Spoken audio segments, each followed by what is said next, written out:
جناب حسین ابن سعید احوازی نے. کتنے سال قبل؟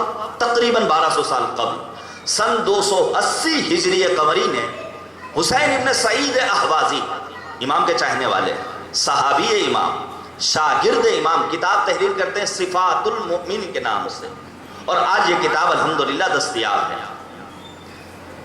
روایات میں کسی جگہ پر صاحبان ایمان کے 100 اوصاف بیان کیے گئے، کہیں 40 اوصاف بیان کیے گئے، کہیں 30 اوصاف بیان کیے گئے. میں نے آج جس روایت کا انتخاب کیا ہے وہ ہمارے اور آپ کے چھٹے امام حضرت امام جعفر صادق علیہ السلام کے جد بزرگوار سید الساجدین حضرت امام زین العابدین علیہ السلام کی روایت ہے. مولا امام سجاد فرماتے ہیں صفات المؤمن خمس، صاحبان ایمان کی، بلکہ اصل جو عربی جملہ ہے امام سجاد کا، علامات المؤمن خمس، مومن کی 5 علامتیں. توجہ کیجئے گا، ان 5 علامتوں کو بیان کرنے کے بعد پھر امام صادق کے سلسلے میں چند ایک باتیں آپ کے سامنے پیش کروں تاکہ آیت کا ایک فقرہ یا ایھا الذین آمنوا اتقوا اللہ یہ مسئلہ حل ہو جائے. علامات المؤمن خمس، مومن کی 5 علامتیں. پہلی علامت الورع فی الخلوہ، پہلی علامت کیا ہے؟ خلوت میں، تنہائی میں پرہیزگاری. دیکھیں اتنا بڑا مجمع یہاں بیٹھا ہوا ہے، کیا یہاں پر گناہ کا امکان پایا جاتا ہے؟ نہیں، نہ غیبت ہے، نہ موسیقی ہے، نہ حرام کاری ہے، الحمدللہ کسی طرح کی کوئی معصیت پروردگار کا گزر یہاں ممکن نہیں ہے. لیکن کیا یہ کمال ہے کہ ہم اور آپ جب ایک ساتھ کسی امام بارگاہ میں، کسی مسجد میں، کسی ایک جگہ پر 100 200 1000 12,000 5,000 کی تعداد میں یکجا ہوں، نماز جمعہ میں موجود ہیں، مجلسوں کا سلسلہ ہے وہاں ایک ساتھ موجود ہے، وہاں گناہوں سے پرہیز کریں؟ کیا یہ کوئی امتیاز ہے انسانی زندگی کا؟ نہیں. امتیاز کیا ہے؟ الورع فی الخلوہ، انسان خلوت کے موقع پر گناہوں سے پرہیز کرے. کمال یہی ہے، کمال یہ ہے کہ انسان جب تنہائی میں ہو تو اپنے آپ کو معصیت خدا سے دور رکھے. یہ بڑا سخت کام ہے، تنہائی میں اپنے آپ کو گناہ سے بچانا، بالخصوص ہم جیسے جوانوں کے لیے واقعاً ایک دشوار کام ہے. لیکن امام سجاد نے فرمایا پہلی صفت یہ ہے مومن وہ ہوگا جس کے یہاں تنہائی میں خلوت میں معصیت پروردگار سے دوری پائی جائے گی. سن لیجئے، مفسر قرآن تفسیر المیزان کے لکھنے والے علامہ محمد حسین طباطبائی علیہ الرحمہ، جن کا ذکر خیر صبح کی مجلس میں بھی ہوا، علامہ طباطبائی اپنی نجف کی زندگی کو خیر بات کہنا چاہتے ہیں. اپنے استاد عارف کامل آیت اللہ طباطبائی کی خدمت میں آتے ہیں. آغا قاضی کے پاس آنے کے بعد آغا طباطبائی کہتے ہیں علامہ محمد حسین طباطبائی کہ آغا میں جا رہا ہوں، شاید آپ دوبارہ تحصیل علم کے لیے مجھے نجف نہ آنا ہو، کوئی ایک نصیحت کر دیجئے. اور ہوتا بھی یہی، نہ جانے ہمارے کتنے ایسے اساتذہ جو کم آتے تھے قم میں تدریس کے لیے، ہم لوگ کچھ نہ کچھ ان سے لکھوا لیا کرتے تھے. آغا طباطبائی اپنے استاد عارف کامل عارف باللہ آغا قاضی سے کہتے ہیں کوئی نصیحت کر دیجئے. کہا اے طباطبائی اپنی زندگی میں قرآن کریم کی اس آیہ کریمہ کو ہمیشہ مد نظر رکھنا. وہ آیہ کریمہ کیا ہے؟ وہ آیہ کریمہ ہے الم یعلم بان اللہ یرا، کیا تمہیں نہیں معلوم کہ پروردگار تمہیں دیکھ رہا ہے؟ جانے قربان جائے خمینی بت شکن پر، امام خمینی نے اسی ایک آیہ کریمہ کو مد نظر رکھ کر اپنے چاہنے والوں کو خطاب کرتے ہوئے کہا تھا عالم محضر خدا در محضر خدا معصیت نہ کنید، یہ دنیا پروردگار کی نگاہوں کے سامنے ہے، خدا کی نگاہوں کے سامنے گناہوں کا ارتکاب نہ کرو. اللہم صلی علی محمد. تو میں نے عرض کیا خلوت میں تنہائی میں انسان گناہوں سے پرہیز کرے، یہ کمال ہے انسانی زندگی کا. اچھا مثال کے طور پر ہم ایک دور دراز علاقے میں رہتے ہیں، کسی گاؤں اور کسی ایسی بستی کے رہنے والے جہاں مثال کے طور پر بجلی چیک کرنے والے نہیں آتے ہیں. وہاں پر بجلی چوری بہت آسان ہے، ہیٹر بھی چل رہا ہے، اے سی بھی چل رہا ہے اور تمام تر چیزوں کو ہم استعمال کر رہے ہیں. لیکن فرض کیجیے آپ کے اس شہر میں ایک مرتبہ آپ کی گورنمنٹ یہ اعلان کر دے کہ دیکھو بھائی اتنے دنوں تک بجلی چیک کرنے کے لیے کوئی ودیوت وبھاگ کا انسان نہیں آئے گا۔ اب انسان اپنے آپ کو آزاد کر دے، اب وہ چوری بھی کر رہا ہے، کیا یہ کوئی کمال ہے؟ لیکن کمال کیا ہے؟ کمال یہ ہے کہ انسان کو معلوم ہو کہ آنے والا آ سکتا ہے، انسان کو خبر ہو کہ آنے والا کسی وقت بھی آ کر کے یہاں پر ریڈ ڈال سکتا ہے، اور انسان اپنے آپ کو بچاتا رہے ان دونوں صورتوں میں کہ آنے والا آ سکتا ہے تب بھی اپنے آپ کو محفوظ رکھے، خبر ہو کہ نہیں آئے گا تب بھی اپنے آپ کو بجلی چوری سے محفوظ رکھے۔ عزیزان گرامی، انسان لوگوں کے مجمع میں رہ کر حرام کا مرتکب نہ ہو، یہ کمال نہیں ہے۔ کمال یہ ہے کہ تنہائی میں رہ کر خود کو گناہوں سے بچاتا چلا جائے اور اپنے آپ کو معصیت پروردگار سے دور کرتا چلا جائے۔ ایک جوان، بے شمار واقعات ہیں اس ضمن میں، ایک جوان ہے رات کی تاریکی میں ایک خاتون کے پیچھے دوڑ رہا ہے غلط حرکت کے لیے، معصیت پروردگار کے ارتکاب کرنے کے لیے، لیکن خاتون با حیا، ایماندار، خوف و خشیت خدا دل میں رکھنے والی، وہ کہتی کیا تجھے نہیں معلوم کہ دیکھنے والے دیکھ رہے ہیں؟ وہ جوان کیا کہتا ہے؟ وہ کہتا ہے واللہ لا یرانا الا الکواکب۔ توجہ کیجئے گا، واللہ لا یرانا الا الکواکب۔ جوان کہتا ہے اس خاتون سے خدا کی قسم ستاروں کے علاوہ ہمیں کوئی نہیں دیکھ رہا ہے۔ جیسے اس نے جملہ کہا وہ خاتون، دیکھیں معرفت پائی جائے گی، شناخت ہوگی خدا کی وحدانیت پر، واقعی معنی میں انسان ایمان و اقرار رکھنے والا ہوگا تو وہ اس خاتون جیسا جواب دے گا۔ کہا تمہیں کواکب کے دیکھنے کا علم ہے، کاش تم سمجھ لیتے کہ ان ستاروں کا پیدا کرنے والا بھی ہمیں دیکھ رہا ہے۔ جب ستارے دیکھ سکتے ہیں تو ان ستاروں کا خالق بھی یقیناً ہمیں دیکھنے والا ہے۔ کمال یہ ہے کہ انسان ایسی صورت میں اپنے آپ کو گناہوں سے بچاتا چلا جائے۔ پہلی صفت انسان الورع، انسان اپنے آپ کو گناہوں سے بچائے خلوت میں، تنہائی میں۔ دوسری صفت مومن کی الحلم عند الغضب، جب انسان کو غصہ آئے تو انسان بردباری کا مظاہرہ کرے۔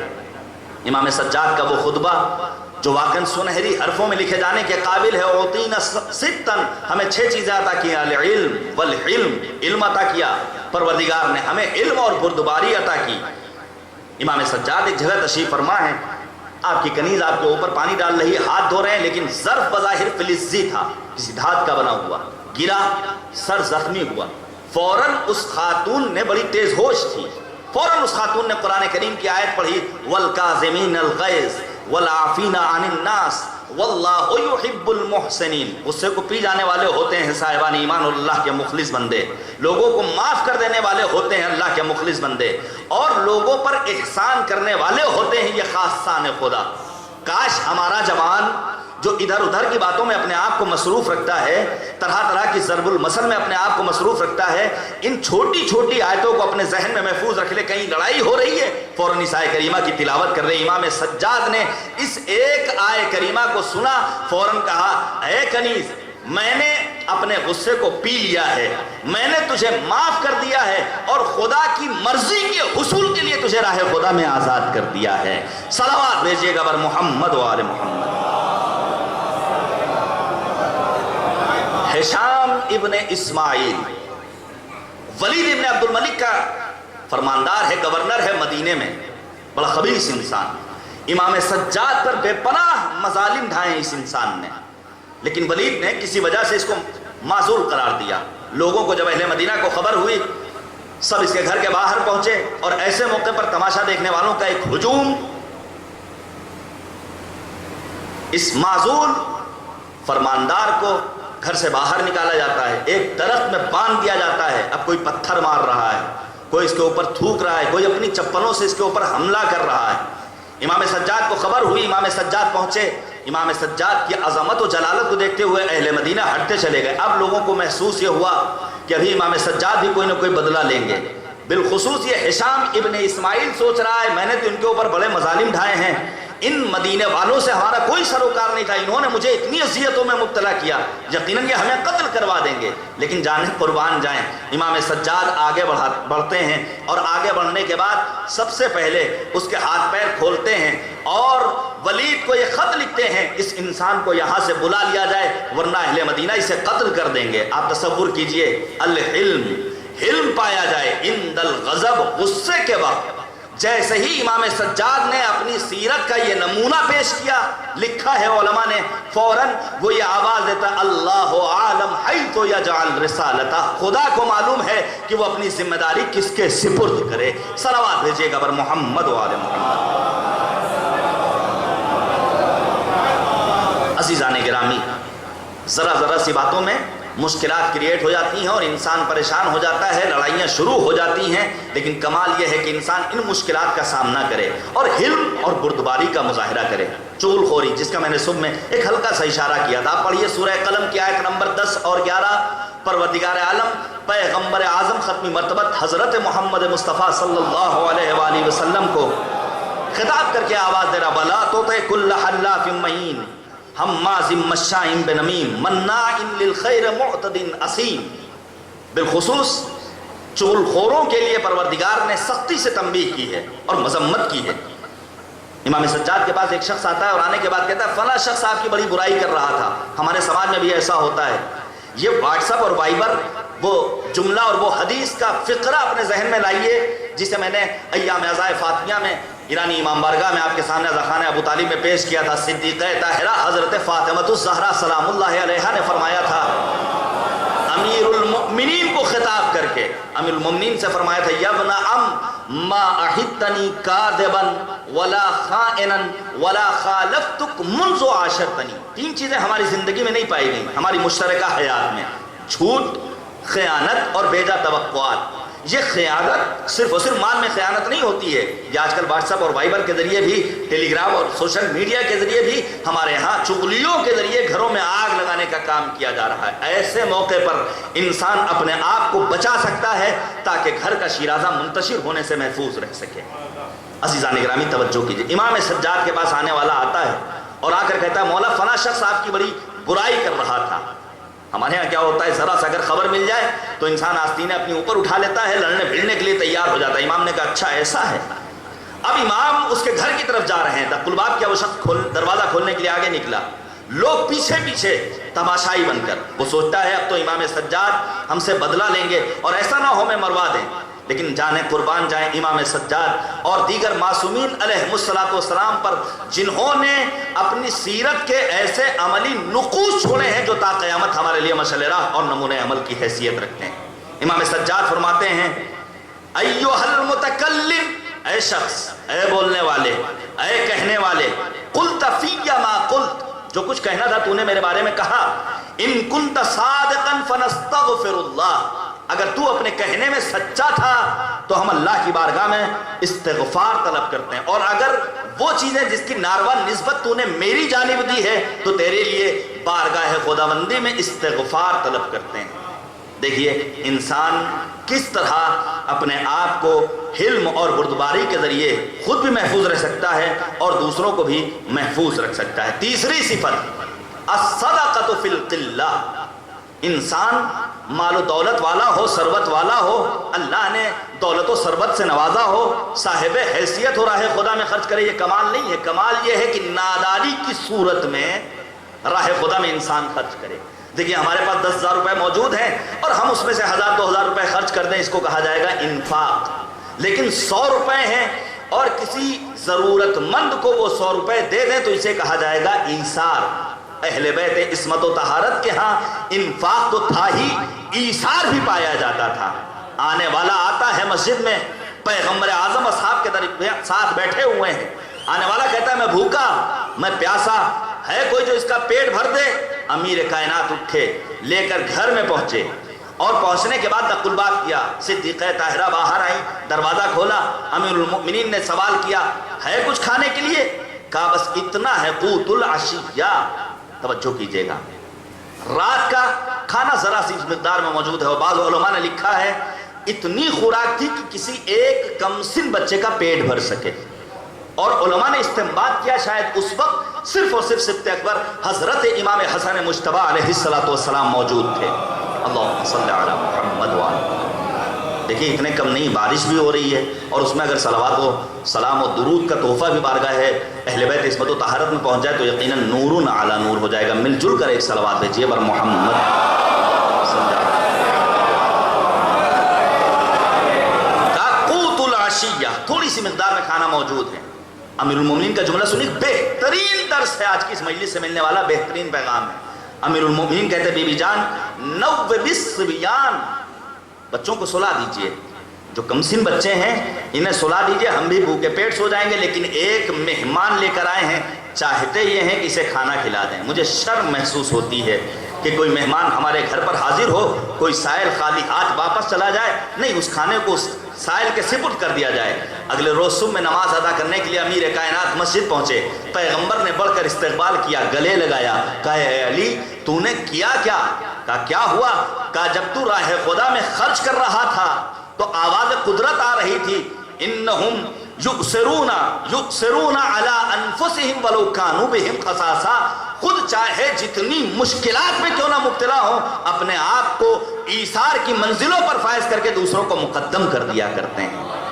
تو الصدقۃ فی القلہ، ناداری کے عالم میں، کم ہونے کی صورت میں راہ خدا میں خرچ کر دینا۔ اس کے بعد کا جملہ ہے، چوتھی صفت ہے ایک مومن کی، علامات المومن خمس، 5 صفات۔ پہلی صفت، خلوت میں انسان گناہوں سے پرہیز کرے، الحلم عند الغضب، غصے کے وقت علم اور بردباری سے کام لے۔ تیسری صفت، الصدقۃ فی القلہ، قلت میں، تنگ دستی میں، ناداری میں، فقر و فاقے کے عالم میں راہ خدا میں خیرات کرنا۔ چوتھی صفت، الصدق عند الخوف، جب ڈر ہو اس موقع پر سچ بولنا، سچ بولنا۔ اس لیے امام نے اور معصوم نے فرمایا تھا، کسی کے ایمان کو پرکھنا ہو تو لا تنظروا الى طول رکوعہم ولا الى سجودہم بل تنظروا الى صدق الحدیث واداء الامانہ۔ یہ دیکھو اس کے یہاں گویائی میں صداقت ہے یا نہیں ہے، امانت داری پائی جاتی ہے کہ نہیں پائی جاتی ہے۔ امیر المؤمنین، یہ جو ماجرائے ثقیفہ پیش آیا ہے، اس کے پیچھے جو اہم ترین علت ہے وہ یہ کہ یہاں جھوٹ پایا جاتا تھا۔ غدیر کے میدان میں 1.25 لاکھ حاجیوں کے درمیان امیر کائنات کی ولایت کا اعلان کیا پیغمبر اعظم نے، لیکن سب نے جھٹلا دیا اور ثقیفہ کا ماجرا پیش آیا۔ 25 برس تک علی مرتضیٰ خاموشی کی زندگی بسر کرتے رہے۔ میدان رہبہ، مسجد کوفہ کے اطراف میں ایک میدان جہاں لوگوں کے جمع اور اکٹھا ہونے کا مقام تھا، وہاں علی مرتضیٰ سوال کرتے ہیں کہ کس کو غدیر یاد ہے؟ ایک بڑا مجمع ہے، 4-5 افراد کے علاوہ ہر ایک خاموش، توجہ کیجئے گا، ہر ایک خاموش۔ پہلی صف میں بڑے بڑے نبی اعظم کا زمانہ دیکھنے والے افراد موجود ہیں، لکھا ہے علماء نے، انس ابن مالک جیسا انسان موجود ہے جو نبی اکرم کے ساتھ 10 برس زندگی بسر کر چکا ہے۔ کہا انس کیا تمہیں بھی نہیں یاد ہے خاموشی اختیار کی ہو؟ کہا میں بھول چکا ہوں۔ کہا اگر بھول گئے ہو تو ٹھیک ہے، اگر نہیں بھولے ہو تو یقین جانو تمہیں ایک مرض لاحق ہوگا۔ اور جناب امیر کائنات کی اس پیشنہاد اور اس پیشین گوئی کی روشنی میں انس کی زندگی کے آخری لمحات میں برس جیسا عظیم مرض مبتلا ہوتا ہے، اور اسی مرض میں وہ انسان اس دنیا سے رخصت ہو جاتا ہے۔ تو خوف کے مقام پر ڈر جہاں موجود ہو وہاں انسان صدق نیت کے ساتھ، صداقت و سچائی کے ساتھ اپنی زندگی بسر کرے۔ اس کے بعد 5ویں صفت، الصبر عند المصیبہ، مصیبت کے ہنگام صبر کرنا۔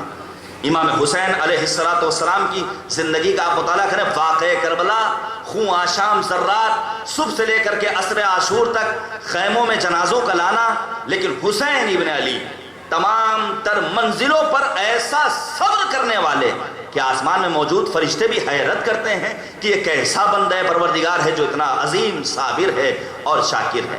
تو ہمیں اپنے آپ کو اگر مومن بنانا ہے، واقعی معنی میں ہم مومن بننا چاہتے ہیں، تو کم از کم 100 صفات نہ صحیح، 40 صفات نہ صحیح، 30 صفات نہ صحیح، امام سجاد کی حدیث کی روشنی میں اپنے آپ کو ہمیں ان 5 صفات کا حامل بنانا پڑے گا۔ ہمیں خلوت میں، ہمیں تنہائی میں گناہوں سے دوری کرنی ہوگی، ہمیں ہر مقام پر صبر اور بردباری کا مظاہرہ کرنا ہوگا، ہمیں فقر و تنگدستی کے عالم میں صدقہ اور خیرات کرنا ہوگا، ہمیں پروردگار کی رضا کے لیے قدم قدم پر صبر کرنا ہوگا، اور تمام تر مشکلات کے باوجود ہمیں صدق دل کے ساتھ صداقت و سچائی کا اپنے آپ کو عادی بنانا ہوگا۔ یہ 5 صفات قرآن نے اعلان کیا، یا ایھا الذین آمنوا، صاحبان ایمان تقوی اختیار کرو۔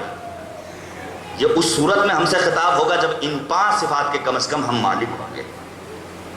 اب چند چیزیں امام سجاد علیہ السلام کی سننے کے بعد چھٹے امام کے سلسلے میں آپ سے بیان کروں، چونکہ تمام علماء نے صراحت کے ساتھ لکھا ہے یہاں پر صادقین سے مراد محمد و آل محمد علیہ السلام ہے۔ اللہم صلی علی تمام کے تمام علماء، حتیٰ علماء اہل سنت نے بھی اس بات کو بیان کیا ہے۔ امام صادق کی زندگی کا آپ مطالعہ کریں، آپ کو شیخ الائمہ کہا جاتا ہے۔ 65 برس عمر کی ہے امام صادق علیہ السلام نے۔ سن 83 ہجری میں آپ کی ولادت اور ظاہراً سن 148 ہجری میں آپ کی شہادت۔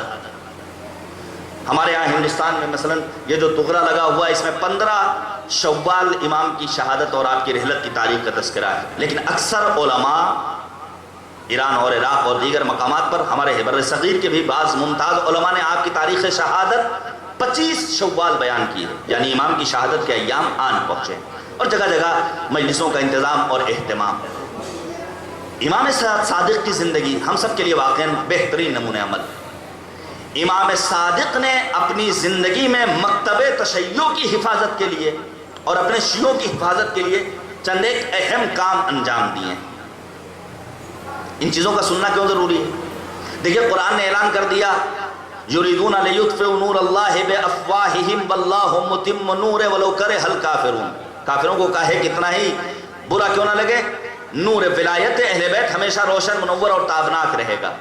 نہ جانے کتنے منصور دوانقی پیدا ہوتے رہے، لیکن نور امامت آج بھی جلوہ افروز ہے، آج بھی روشن و منور اور تابناک ہے۔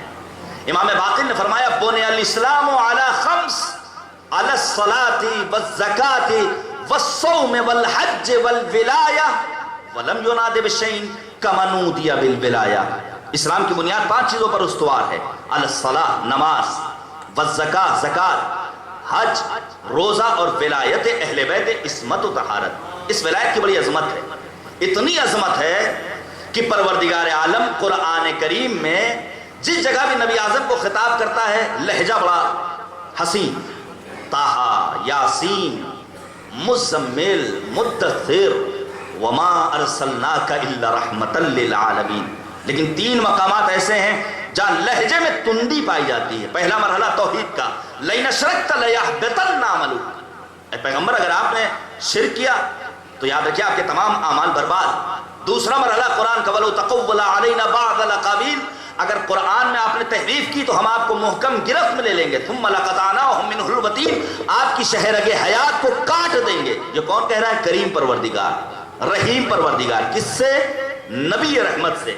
اور تیسرا مرحلہ یہی علی مرتضیٰ امیر کائنات کی ولایت کا ہے، یا ایھا الرسول بلغ ما انزل الیک من ربک وان لم تفعل فما بلغت رسالتہ۔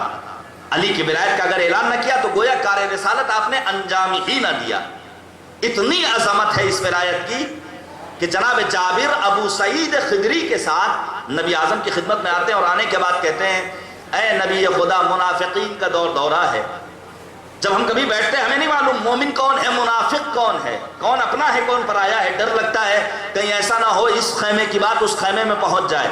پیغمبر مسکرائے اور پیغمبر اعظم نے ایک نسخہ دیا، جب کبھی اپنی بزم میں بیٹھو تذکرہ علوی چھیڑ دو، خود بخود معلوم ہو جائے گا مومن کون ہے منافق کون ہے۔ اب وہ جابر کا جملہ کنا نعرف فی زمن رسول اللہ المنافقین ببغضہم علیہ، ہم رسول کو پہچانتے تھے، ہم منافقوں کو پہچانتے تھے علی کے تذکرے کے ذریعے۔ جب علی کا ذکر چھڑتے تھے، جن کا چہرہ کھل جاتا تھا سمجھ جاتے تھے یہ مومن ہیں، جن کے چہرے مرجھا جاتے تھے سمجھ جاتے تھے منافق ہیں۔ ولایت و امامت کی کتنی عظمت ہے، لیکن یہ ولایت اس کی حقیقت کیا ہے؟ آیت اللہ العظمیٰ جوادی آملی، شاگرد امام خمینی، وقت عظیم مرجع عظیم فلسفی، کتاب لکھتے ہیں شمیع میں ولایت، اور اس شمیع میں ولایت میں ولایت کی تعریف بیان کرتے ہوئے بیان کرتے ہیں آغا جوادیہ آملی استاد حوض علمیہ قم، وہ کہتے ہیں ولایت یعنی محب اور محبوب، عاشق اور معشوق کے درمیان فاصلے کا نہ پایا جانا۔ ہم ہیں محب، اہل بیت عصمت و طہارت ہمارے محبوب، ہم عاشق وہ معشوق، اب ان میں اور ہم میں فاصلہ نہ پایا جائے۔ نہ کردار میں فاصلہ پایا جائے، نہ رفتار میں فاصلہ پایا جائے، نہ گفتار میں فاصلہ پایا جائے، نہ حسن معاشرت میں فاصلہ پایا جائے، نہ بچوں کی اسلامی تربیت میں فاصلہ پایا جائے، نہ بزرگوں کے احترام میں فاصلہ پایا جائے، نہ علماء اور افاضل کے احترام میں فاصلہ پایا جائے، جب یہ تمام تر فاصلے ختم ہو جائیں تو سمجھ لینا چاہیے ہم نے حق ولایت کو ادا کر دیا۔ ولایت بڑی بعظمت شے ہے، اللہ نے ہمیں ولایت جیسی عظیم نعمت سے سرفراز کیا ہے، تو اب اس ولایت کے تقاضوں کو پورا کرنا یہ ہماری اور آپ کی ذمہ داری ہے۔ امام صادق نے اپنی زندگی میں اپنے شیعوں کا بڑا خیال رکھا ہے، توجہ کیجیے گا، شاید یہ باتیں آپ نے سنی ہو اور ہو سکتا ہے شاید پہلی بار سن رہے ہیں۔ امام صادق مکتب تشیع کی حفاظت کے لیے اور شیعوں کی حفاظت کے لیے امام صادق نے بڑا خاص اہتمام کیا ہے۔ آپ کو دور بھی ایسا میسر آیا جس میں حالات بھی فراہم تھے۔ دیکھیے ہر معصوم، توجہ کیجئے گا میرے عزیزو، ہر معصوم صدیق طاہرہ ہوں یا وقت کا امام فرزند زہرا حضرت صاحب الزمان عجل اللہ تعالی فرجہ الشریف، سید الشہداء ابا عبداللہ الحسین ہو یا دیگر معصومین، ان تمام معصومین نے ہمارا اور آپ کا پاس و لحاظ اور خیال رکھا ہے۔ میں ایک روایت پیش کروں، اگر ایسا نہ ہوتا ہم اور آپ گناہوں کے تمام تر گرد و غبار سے اٹے اور ڈٹے ہوئے گناہوں کے ارتکاب کرنے والے، اس کے باوجود وقت کا امام شفقت اور رحمت کا عظیم نمونہ بن کر آواز دیتا، انی لأستغفر اللہ لمذنب شیعاتنا فی کل یوم واللیل الف مرہ، میں اپنے گنہگار شیعوں کے لیے ہر شب و روز 1000 مرتبہ استغفار طلب کرتا ہوں بارگاہ خداوندی میں۔ آپ تصور کیجئے، اللہم صلی علی وقت کا امام ہمیں فراموش نہیں کرتا ہے ہمارے تمام تن گناہوں کے باوجود۔ امام صادق اپنے چاہنے والوں کو فراموش کر سکتے ہیں؟ آپ کے چاہنے والے ہیں یونس، امام جناب یونس کے ہمراہ کسی راستے کو طے کر رہے ہیں، لیکن اچانک یونس کو خطاب کر کے کہتے ہیں، اے یونس اپنے گھوڑے کو ایڑ لگاؤ اور تیزی سے گھر میں پہنچو، منا اہل البیت، کوئی ہمارے گھر والا ہمارا منتظر ہے جو ہمارا مہمان قرار پایا ہے۔ اس کا مطلب یہ ہوا امام صادق کی جو سواری تھی وہ تیز رفتار نہیں تھی۔ یونس کے ذہن میں سوال پیدا ہوتا ہے کون ہے؟ یقیناً اعزاء و اقربا میں سے کوئی ہوگا، امام باقر یا امام سجاد کے پوتے یا نواسوں میں سے کوئی ہوگا۔ گھر پہنچے تو کیا دیکھا کہ کوئی ان کا سگا تو نہیں ہے، لیکن عیسیٰ ابن عبداللہ قمی ہے، جو عجم ہیں، عرب نہیں ہیں، جو سید نہیں ہیں، جو قوم سے تشریف لانے والے ہیں۔ ایک بات تو واضح ہو گئی حدیث پیغمبر کی روشنی میں، کلکم واحد، سب کے سب ایک ہو، آباؤکم واحد، تمہارے باپ آدم ہیں جنہیں مٹی سے پیدا کیا گیا۔ اب وہ انسان کمال کے درجے پر فائز ہوگا جس کے یہاں خاکساری پائی جائے گی، جس کے یہاں تقوی الہی پایا جائے گا۔ قرآن نے بھی کہا ان اکرمکم عند اللہ اتقاکم، با تقوی ترین انسان بارگاہ خداوندی میں مکرم ترین انسان ہے۔ یونس کے ذہن میں سوال پیدا ہوا، یہ قمی عیسیٰ ابن عبداللہ قمی جو ان کے رشتہ دار نہیں، جو ان کی فیملی سے تعلق رکھنے والے نہیں، ان کے لیے امام صادق نے کہا منا اہل البیت، ہمارے گھر والا ہمارا مہمان قرار پایا ہے، جاؤ میزبانی کے فرائض پورے کرو۔ امام صادقان پہنچے۔ امام ہوتا ہی وہ ہے جو چہروں کو پڑھ لیا کرتا ہے۔ یونس کے چہرے کے حالات کو دیکھ کر امام نے کہا تم پریشان کیوں ہوتے ہو؟ یاد رکھو یہ ہے منا اہل البیت، کیونکہ کمال کے درجے پر فائز ہے، اس کے ہاں انسانیت ہے بندگی کے ہمراہ۔ لیکن ساتھ ہی ساتھ امام صادق نے اپنے چاہنے والوں کو جہاں اتنا عزیز رکھا ہے وہی متوجہ کیا ہے۔ عیسیٰ ابن عبداللہ قمی روایت کہتی ہے جب امام سے رخصت ہونا چاہتے ہیں تو امام صادق ایک جملہ کہتے ہیں، وَأَمُرْ أَهْلَكَ بِالصَّلَاةِ، توجہ کیجئے گا، اے عیسیٰ ابن عبداللہ قمی اپنے اہل و عیال کو نماز کا حکم دو۔ نتیجہ کیا نکلتا ہے؟ عیسیٰ ابن عبداللہ قمی کی فیملی وہ ہے جو نماز کو زیادہ اہمیت نہیں دیتی۔ ہم نماز پڑھتے رہیں، ہمارے بیوی بچے نماز نہ پڑھیں، ہمارا پڑوسی نماز کے لیے اپنے قدم گھر سے باہر نہ نکالے، ہمارے اعزاء و اقربا، ہمارے دینی رشتہ دار بھائی اگر نماز کے لیے اپنے آپ کو آگے نہ بڑھائیں تو اب شرعی فریضہ ہے اس حدیث کی روشنی میں کہ امر بالمعروف کے ذریعے ان کو نماز کی طرف آگے لے کر آؤ۔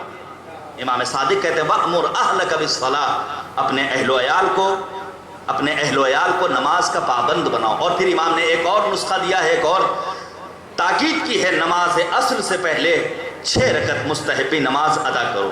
یہ ایک واقعہ.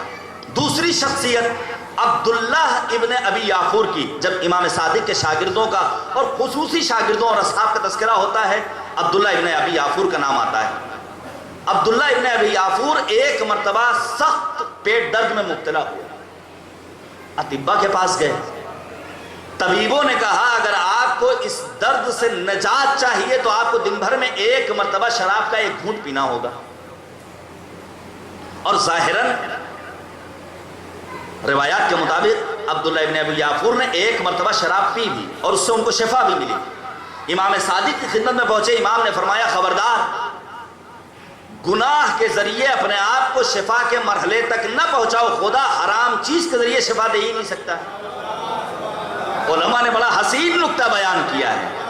علماء کہتے ہیں بسا اوقات انسان کو مرض کم ہوتا ہے، شیطانی وسوسہ زیادہ ہوتا ہے. اور امام صادق نے بھی یہی فرمایا تمہیں ایسا محسوس ہو رہا ہے، تمہارے پیٹ میں درد ہو رہا ہے، لیکن حقیقت میں یہ درد نہیں ہے بلکہ شیطانی وسوسہ ہے تاکہ حرام کے تم مرتکب ہو سکو. اور امام نے کہا خبردار، اب زندگی میں شراب نہ پینا. عبداللہ ابن یافور شدید درد ہو رہا ہے، گھر والے، بچے، بیوی، ہر ایک یہ مطالبہ، آپ نے شراب پی تھی، آپ کو شفا مل گئی تھی. عبداللہ ابن ابی یافور کہتے ہیں چونکہ میرے مولا نے کہا ہے اگر میرے جسم کی بوٹی کر دی جائے تب بھی میں شراب کو ہاتھ لگانے والا نہیں ہوں. اسی لیے معصوم نے کہا تھا ثلاثۃ لا تدخل الجنہ، 3 ایسے گروہ ہیں جنہیں جنت میں کبھی بھی داخلہ نہیں مل سکتا ہے. تارک الصلاۃ ولو برکعۃ، نماز چھوڑنے والا ایک ہی رکعت نماز کیوں نہ ترک کرے. شارب الخمر ولو بقطرۃ، شراب پینے والا ایک ہی قطرہ شراب کیوں نہ پیے.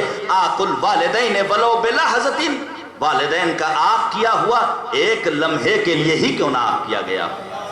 یہ 2 مثالیں آپ کے سامنے میں نے پیش کی. اسی طرح امام کے چاہنے والے محمد ابن زیاد سجاد، چوتھے امام، حضرت علی ابن الحسین، آپ کا لقب سید سجاد.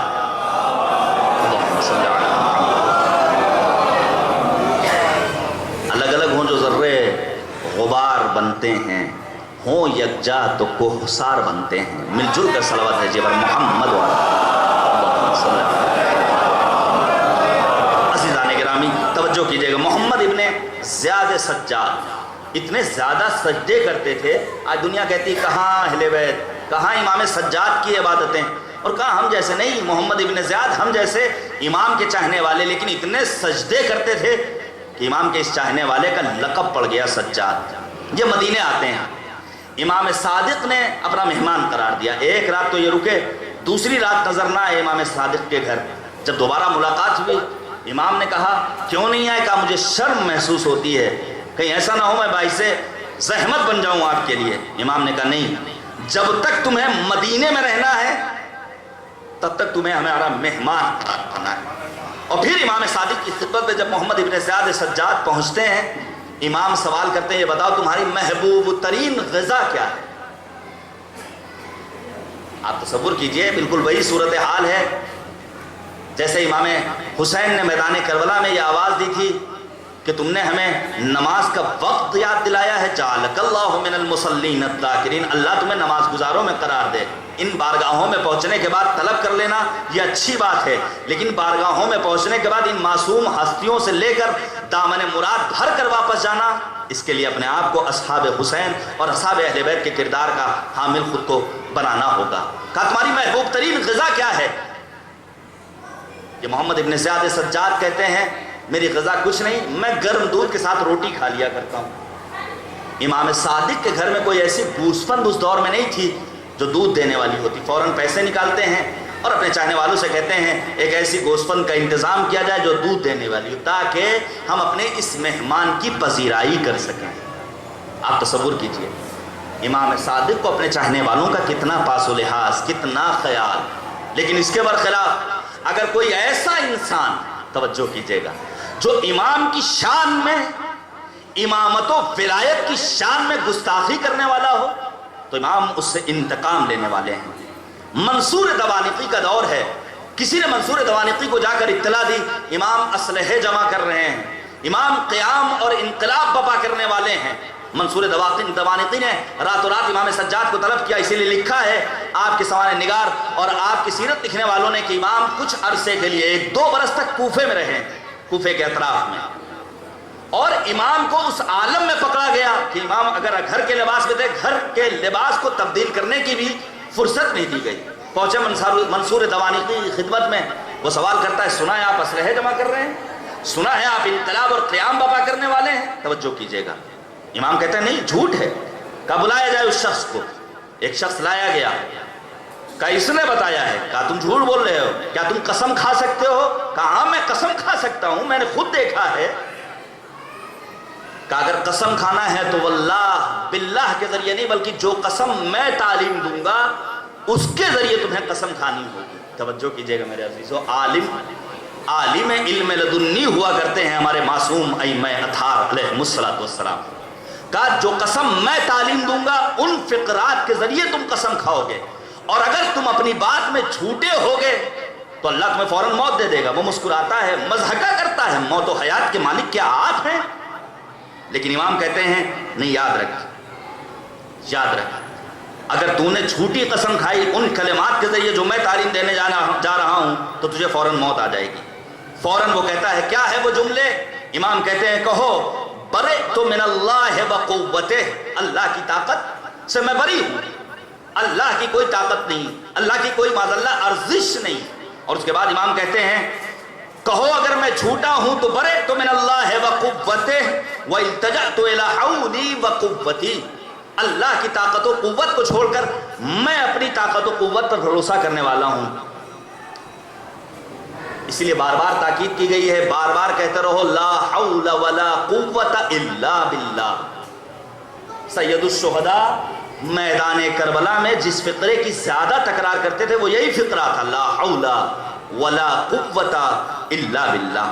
توجہ کیجئے گا، 3 مقامات قرآن میں ایسے ہیں جہاں جمیعاً کا لفظ آیا ہے، ان العزت للہ جمیعا۔ یہ آج ہمارے سماج میں کچھ ایسے سرپھرے پیدا ہو گئے جنہوں نے ایک پارٹی کا پرچم تھام لیا، کوئی معمولی سا عہدہ مل گیا تو وہ یہ سمجھتے ہیں ہم نے بہت بڑا کارنامہ کر لیا ہے، ہمیں بہت بڑی عزت مل گئی ہے۔ لیکن قرآن پر اگر یقین ہے، اہل بیت کے اگر ماننے والے ہو، اگر حدیث ثقلین پر یقین رکھنے والے ہو تو یاد رکھو عزت صرف اور صرف خداوند کریم کی طرف سے ملنے والی ہے۔ ان العزت للہ جمیعا۔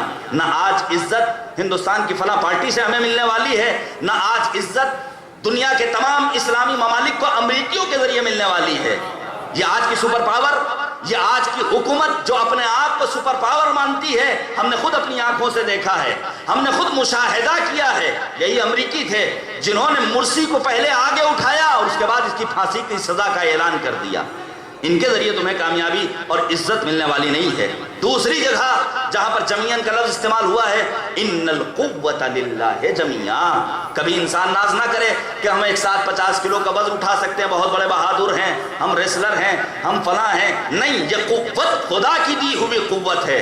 یہی وجہ ہے علی مرتضیٰ جیسا بندے پروردگار، چوکی سوکھی روٹی کھانے والا یہ آواز دیتا ہے ما قلعت باب خیبر بقوت جسدانیہ بل بقوت ربانیہ۔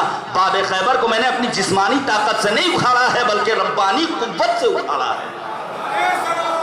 اللہم صلی علی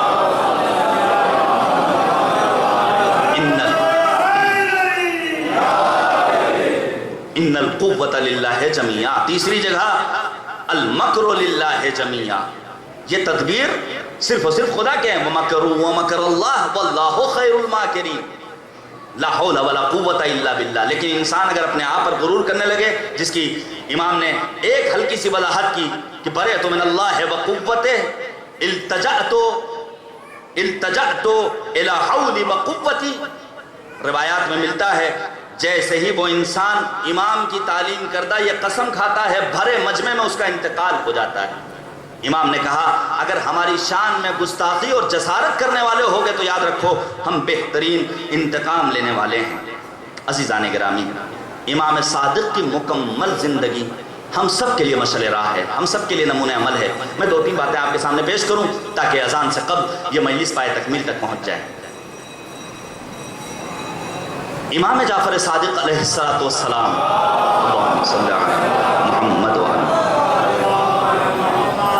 امام صادق علیہ السلام، آپ نے ایک ایسا دین پیش کیا ہے جو دین واقعی معنی میں دین ہے، بنو امیہ والا دین آپ نے پیش نہیں کیا ہے۔ اسی لیے ایسے افراد کی تربیت کی ہے، ہشام کی صورت یا دیگر اپنے اصحاب کی صورت، کہ انہوں نے جا کر مناظرہ کیا ہے، اور جب بصرہ پہنچتے ہیں شاگرد امام جناب ہشام، اور جانے کے بعد وہاں پر سوال کرتے ہیں اس انسان سے جو خلاف امامت لب کشائی کرنے والا تھا، کیا تمہارے ہاتھ ہیں؟ ہاں بھائی ہاتھ ہیں۔ کیا تمہارے کان ہیں؟ ہاں ہیں۔ کیا اللہ نے تمہیں ناک دی ہے؟ یہ بھی کوئی سوال ہوا؟ اور پھر یہ سوال کرتا ہے کیا تمہارے پاس دماغ ہے؟ ہاں دماغ ہے۔ کہا ان تمام اعضاء کے ہونے کے بعد پھر دماغ کی کیا ضرورت ہے؟ وہ کہتا ہے یہ دماغ ہے جس کی روشنی میں تمام اعضاء و جوارح کام کرتے ہیں۔ اس دماغ کو ہشام کہتے ہیں تمہارے جسم کے لیے امام کی حیثیت رکھتا ہے۔ جب ایک چھوٹا سا نظام جسمانی بغیر امام کے قائم نہیں ہو سکتا ہے تو اتنا بڑا نظام قدرت کائنات کی شکل میں بغیر امامت کے کیسے قائم رہ سکتا ہے؟ صلوات بھیجیے گا بر محمد و آل محمد۔ عزیزان گرامی، میں باتوں کو چھوڑ رہا ہوں، اور ہندوستان اور پاکستان میں جو سب سے زیادہ پیروکار ہیں امام اعظم ابو حنیفہ کے، سب سے زیادہ پیروکار، امام اعظم کو امام صادق کی شاگردی کا شرف حاصل ہوا ہے، اور امام اعظم نے فرمایا، ابو حنیفہ کہتے ہیں لولا السنتان لہلک النعمان، اگر 2 برس جعفر صادق کے سامنے زانو ادب پہنا کیا ہوتا تو ابو حنیفہ یا نعمان ہلاک ہو جاتا۔ اور ان کے بزرگوں نے بھی بسا اوقات بارہا اس بات کا اقرار کیا ہے، لولا علی، اگر علی نہ ہوتے تو میں ہلاک ہو جاتا۔ بار بار لولا کہنے سے کام نہیں چلے گا، ایک بار صدق دل سے مولا کہہ دو، دنیا بھی کامیاب، آخرت میں بھی کامیابی ملنے والی ہے۔ صلوات بھیجیے گا بر محمد۔ امام مالک جو اہل سنت کے تیسرے امام ہیں، وہ امام صادق کے سلسلے میں کیا کہتے ہیں؟ ما رأت عین ولا سمعت اذن ولا خطر على قلب بشر افضل من جعفر الصادق فضلا وشرفا وعلما وورعا۔ امام مالک کہتے ہیں امام جعفر صادق کا قصیدہ پڑھتے ہوئے، میں نے کرود کی مجلس میں ایک جملہ کہا تھا، اس سے بالکل الگ ہٹ کر مجلس تھی، عزائے امیر المؤمنین اسی برس شاید کوئی وہاں موجود رہا ہو، آپ ہماری کسی بات اور واہ واہ کہیں، سبحان اللہ کہیں، یہ کمال نہیں ہے، یہ میرا زور خطابت نہیں کہلائے گا۔ ہاں دوسرے مسلک و مذہب والا آ جائے اور آنے کے بعد کہے بڑی اچھی تقریر تھی تو یہ زور خطابت کہلائے گا۔ امام مالک امام جعفر صادق کی تعریف کر رہے ہیں، یہ واقعاً امام کی عظمت و جلالت کا بیان گر ہے۔ وہ کہتے ہیں ما رأت عین، کسی آنکھ نے نہیں دیکھا، ولا سمعت اذن، کسی کان نے نہیں سنا، نہ ہی کسی بندے کے دل پر یہ بات آئی کہ جعفر صادق سے افضل کوئی انسان ہے، علم کے اعتبار سے، شرف کے اعتبار سے، فضیلت کے اعتبار سے، علم کے اعتبار سے، تقوی و پرہیزگاری کے اعتبار سے۔ یہ ہے حقیقت امامت۔ یہ امام اعظم جن کا بھی میں نے تذکرہ کیا، دنیا کہتی ہے کیوں جاتے ہو کربلا معلی، کیوں جاتے ہو ذریحوں کو بوسہ دیتے ہو، کیوں تابوت کو چومتے ہو؟ امام اعظم لکھا ہے علماء نے، امام جعفر صادق ابھی مسن نہیں ہیں، بزرگ نہیں ہیں، بظاہر جوانی کا عالم ہے، آپ کے ہاتھ میں ایک عصا ہے۔ امام اعظم ابو حنیفہ امام جعفر صادق سے سوال کرتے ہیں، یہ بتائیے ابھی تو آپ جوان ہیں، نہ بزرگی میں مبتلا، یہ عصا کیوں؟ امام نے ایک جملہ کہا، توجہ کیجئے گا میرے عزیزو، جانیں قربان جائیں۔ امام نے کہا یہ عصا میرے جد نبی خدا محمد مصطفیٰ صلی اللہ علیہ وآلہ وسلم کا عصا ہے۔ یہ عصا کس کا ہے؟ نبی اعظم کا۔ جیسے ہی امام اعظم نے نبی اکرم کے عصا کا تذکرہ سنا، امام اعظم آگے بڑھتے ہیں کہ عصا کا بوسہ لیں، امام نے فوراً آستین کو پلٹا، اے امام اعظم ابو حنیفہ، تم اس بے جان لکڑی کا بوسہ لے رہے ہو، یہ گوشت و پوست بھی تو محمد مصطفیٰ کا ہے، اگر بوسہ لینا ہے تو ان ہاتھوں کا بوسہ لو۔ صلوات بھیجیے گا بر محمد و آل محمد۔ عزیزان گرامی، یہ ہے عظمت اور فضیلت امام جعفر صادق علیہ السلام کی۔ ایک ٹی وی چینل ہے امہ ٹی وی، اہل سنت کے بزرگ علماء بیٹھے ہوئے ہیں اور امام جعفر صادق کی علمی جلالت کا تذکرہ کر رہے ہیں، آپ کی فضیلت کو بیان کر رہے ہیں۔ الفضل ما شہد بہ العادہ، فضیلت وہی ہے جس کی گواہی دوسرے دیں۔ اہل سنت کے بزرگ عالم ایک ٹی وی چینل پر گفتگو کر رہے ہیں امام صادق کے سلسلے میں، اور کہتے ہیں امام صادق ایک راستے سے گزر رہے ہیں، امام نے کیا دیکھا؟ توجہ کیجئے گا، میں بات کہہ کر تیزی سے آگے بڑھ جانے کا عادی اور قائل۔ امام صادق ایک راستے سے گزر رہے ہیں، امام نے کیا دیکھا؟ ایک ضعیفہ ہے جو زار زار کریا کر رہی ہے۔ امام ٹھہر گئے، ایک جملہ کہنا چاہتا ہوں، سیرت اہل بیت کے خلاف ہے کہ کسی کو روتا ہوا دیکھو خاموشی کے ساتھ گزر جاؤ۔ سیرت اہل بیت کا مطالبہ ہے اگر کسی کو روتا ہوا دیکھو تو اس کے پاس پہنچ جاؤ، اس کے لیے ڈھارس بن جاؤ۔ امام گئے اور جانے کے بعد سوال کرتے ہیں، یہ بتائیے آپ کیوں گریا کر رہی ہیں؟ امام نے جیسے ہی یہ سوال کیا، وظیفہ کہتی ہمیں نہ دیکھیے بلکہ اس جانب دیکھیے۔ جب پیچھے مڑ کر دیکھا امام نے تو کیا دیکھا؟ ایک گائے ہے جو مر گئی، ایک گائے ہے جو مر چکی ہے۔ امام نے کہا صرف اس لیے گریا کر رہی ہو؟ وظیفہ کہتی میری کل زندگی کا سرمایہ یہی گائے تھی جس کے دودھ کے ذریعے میں اپنے بچوں کا پالن پوشن کرتی تھی، میں اپنے بچوں کو پروان چڑھاتی تھی، میں اپنے بچوں کی غذا فراہم کرتی تھی۔ وہ عالم اہل سنت امہ ٹی وی چینل پر یہ بیان کرتے ہیں، امام جعفر صادق چند قدم آگے بڑھے، جانے کے بعد گائے کو ٹھوکر مارتے ہیں، آواز دیتے ہیں قم باذن اللہ، اذن خدا سے کھڑی ہو جا۔ گائے تر و تازہ کھڑی ہو جایا کرتی ہے۔ جب انسان اپنے آپ کو خدا کے لیے وقف کر دیتا ہے تو اللہ وہ صلاحیت عطا کرتا ہے جو خدا جیسی صلاحیت بن جایا کرتی ہے۔ صلوات بھیجیے گا بر محمد و آل محمد۔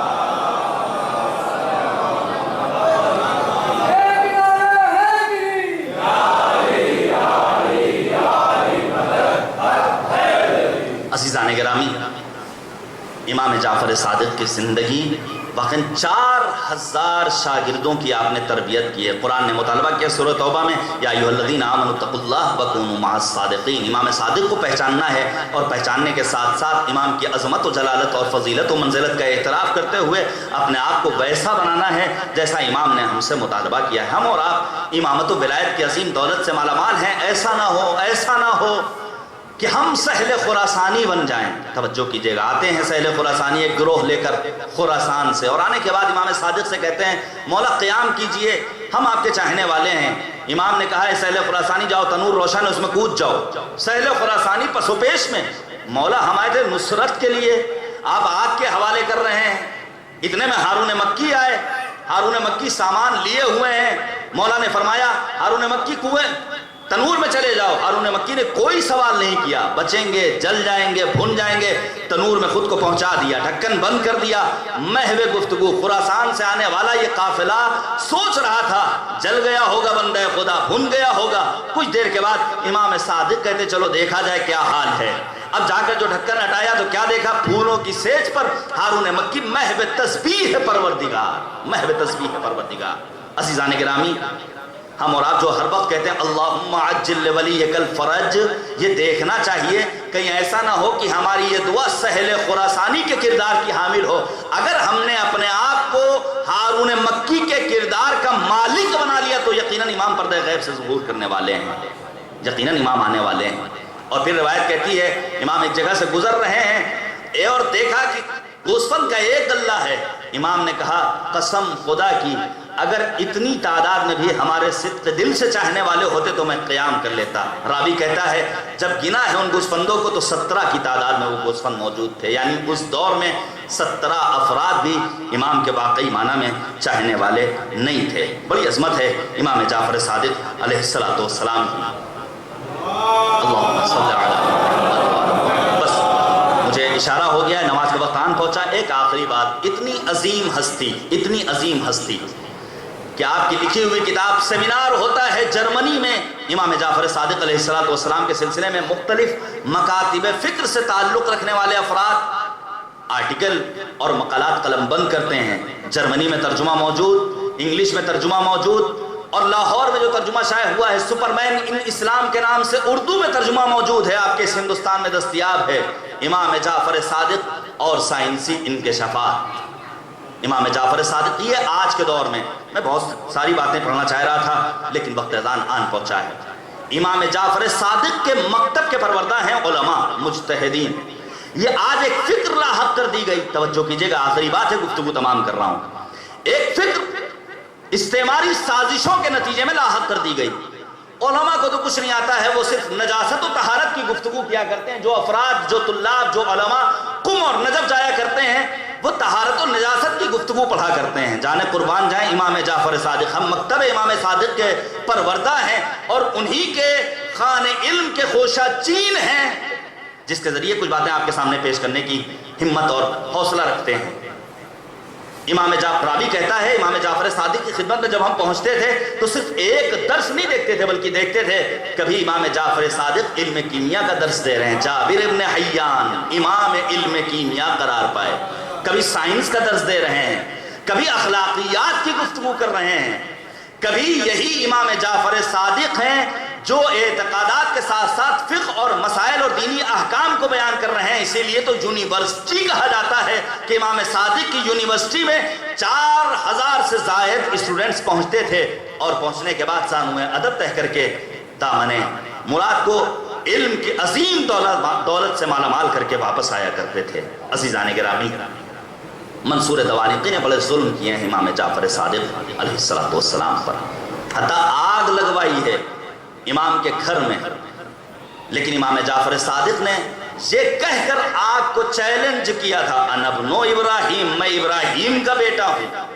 جب آگ ابراہیم جیسے خلیل خدا کو نہیں جلا سکتی تو مجھے اور میرے گھر والوں کو کیا جلائے گی؟ آگ گلنار ہو گئی اور پھر نار باقی نہ رہی بلکہ پھولوں کی شکل میں جناب امام جعفر صادق علیہ السلام کے گھر میں لوگوں کی نگاہوں کے سامنے آ گئی۔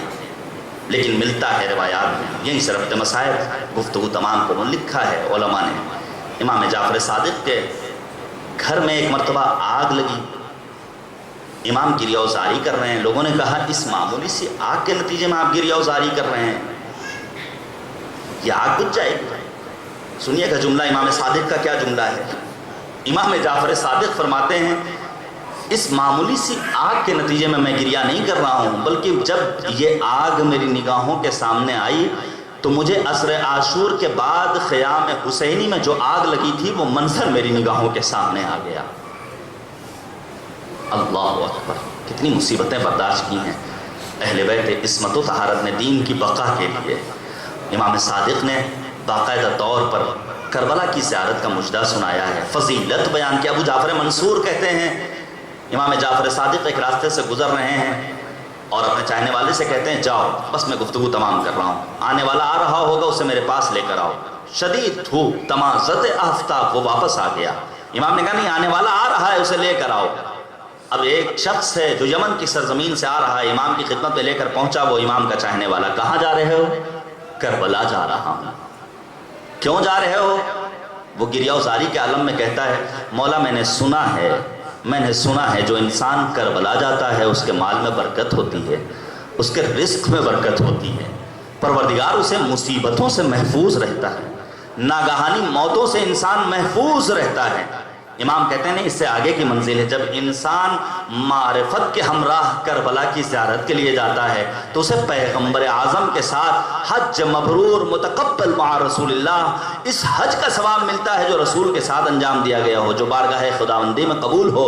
70 حج کی فضیلت کا بیان کرتے ہیں امام جعفر صادق علیہ السلام۔ معبود ہمیں بھی کربلا کی زیارت نصیب کرے۔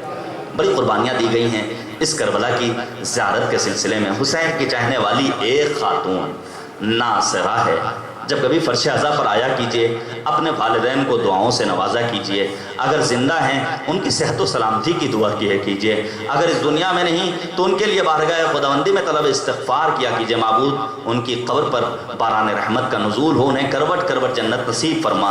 یہ ان کی پاکیزہ تربیت تھی کہ ہم حسینی ہیں۔ یقیناً ماؤں نے تاریخ میں بڑی قربانیاں پیش کی۔ حسین کی چاہنے والی ناصرہ آغوش میں کمسن بچہ لیے ہوئے کربلا کی جانب آگے بڑھ رہی ہے۔ متوکل کے کارندے جگہ جگہ بکھرے ہوئے ہیں۔ کہاں جا رہی ہوں؟ کربلا جا رہی ہوں۔ کہا ایسے نہیں، تجھے دربار میں چلنا ہوگا۔ پہنچی دربار میں نے مختصر کر دیا، دربار میں پہنچی، متوکل کہتا کہاں جا رہی ہے؟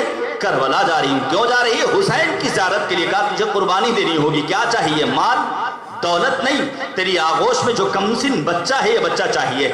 ناصرہ نے اپنے بچے کو پھینکا، کہا ایسے نہیں، آغوش میں بچہ ہوگا، جلاد آگے بڑھے گا، اس کے سر و تن میں جدائی کرے گا۔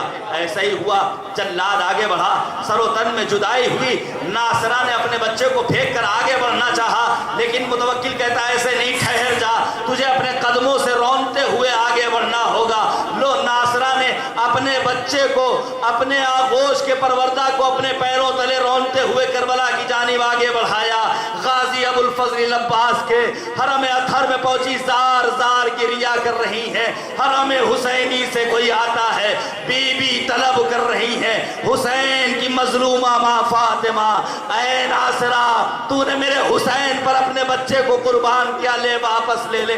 ناصرہ تڑپ گئی، اے بی بی اگر رباب اپنے ششماہے کو قربان کر سکتی ہیں تو کیا میں اس لائق نہیں کہ اپنے آغوش کی پروردہ اولاد کو راہ حسین زیارت فسیارت ایب طلب رضا قضائی و تسلیم امر اللہ لا معبود سوا۔ پروردگارہ تجھے واسطہ ہے، عظمت وہ مقبول صاحب کی روح کو ارسال فرما۔ اے کریم پروردگار ہمارے گناہان صغیرہ و کبیرہ کی مغفرت فرما۔ معبود تجھے واسطہ ہے، محمد و آل محمد کا ہمیں کربلا و سامرہ و کاظمین، نجف و قم اور مشہد اور سیریا کی زیارت سے مشرف فرما۔ اے کریم پروردگار جو پریشان حال مومنین ہیں ان کی دلی مرادوں کو اپنی بارگاہ میں قبول و منظور فرما۔ معبود علماء بالخصوص مراجع اعظام، خاص طور سے رہبر انقلاب آغا سیستانی اور سید مقاومت کی حفاظت فرما، انہیں طول عمر، صحت و سلامتی مرحمت فرما۔ اے کریم پروردگار اسلامی انقلاب کی حفاظت فرما، اس انقلاب کو انقلاب امام زمانہ سے پیوست کر دے۔ معبود حضرت حجت کے ظہور میں تعجیل فرما اور ہم سب کو امام کے آوان و انصار میں شمار فرما۔ ربنا تقبل منا انک انت السمیع الدعاء۔ ایک مرتبہ مزید سورہ